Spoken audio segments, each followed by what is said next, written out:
নমস্কার বন্ধুরা, আজকে আমি আবার একটা ভিডিও নিয়ে এসেছি। আজকে আমাদের এখানে হচ্ছে চড়ি ভাতি বলতে সবকিছু সিদ্ধ খাওয়া হয়, সেটা আজকে রান্না করবো। দেখো এইভাবে উনুনটা করা হয়েছে, তোমাদের আগেই দেখানো হয়েছে উনুনটা কিভাবে করা হচ্ছে। তো উনুনটা আজকে সম্পূর্ণ নারকেল পাতা জালে ভাতটাকে সবকিছু সিদ্ধ আমাকে করতে হবে। তো চলো আজকে রান্নাটা করে দেখাই।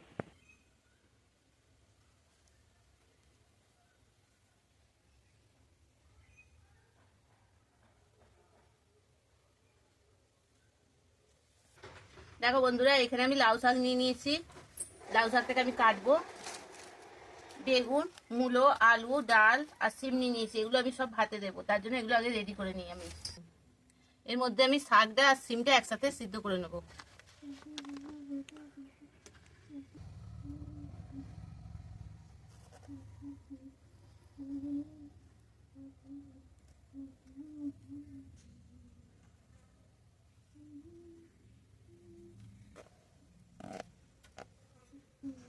এগুলো বন্ধুরা আমার ধুয়ে রেখেছি আগে থাকতে। ডালটা আমি এইভাবে বেঁধে দেবো একইভাবে। এটা হচ্ছে বন্ধুরা মুগের ডাল।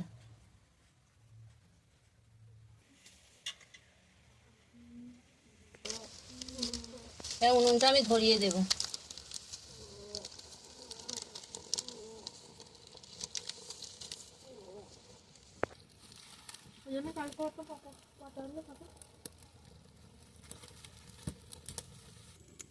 জলটা গরম হয়ে গেছে, এবার ওর মধ্যে আমি চালটা ধুয়ে রেখেছি দিয়ে দিলাম।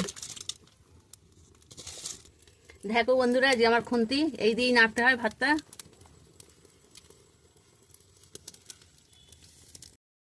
এবার আলুগুলো আমি দিয়ে দেবো,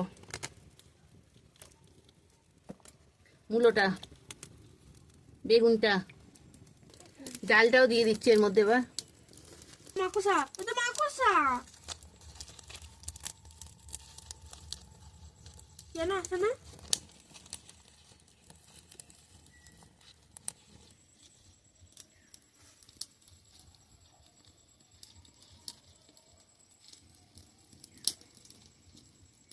এবার এর মধ্যে আমি শাকটা দিয়ে দেবো, শাক আর সিম। দেখো বন্ধুরা, একদম উবুচুবু হয়ে গেছে। এটা আস্তে আস্তে আবার কমে যাবে শাকটা। দেখো বন্ধুরা, আমি ডেস্কিটা পাল্টে নিয়েছি। ওই ডেস্কিটা অনেক ছোট হয়েছিল, ওইতে ধরছিল না, ওই জন্য আমি পাল্টে বড় ডেস্কি বসে নিয়েছি।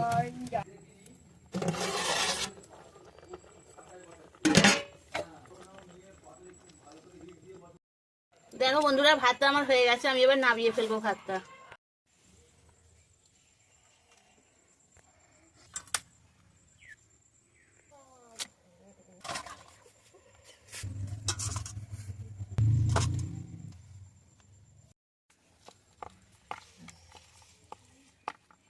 দেখো বন্ধুরা, আমার ভাতগুলো মাখা হয়ে গেছে। এবার আমি ওদের খেতে দিয়ে দেবো।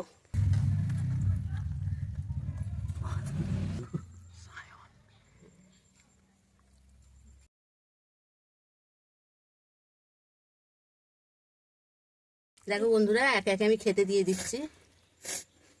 তোমাদের কিরকম লাগলো ভিডিওটা তোমরা অবশ্যই কমেন্ট করে জানাবে। পাশে থেকো, আমিও তোমাদের পাশে আছি। তোমরা পুরো ভিডিওটা দেখার জন্য তোমাদের অসংখ্য ধন্যবাদ। টাটা।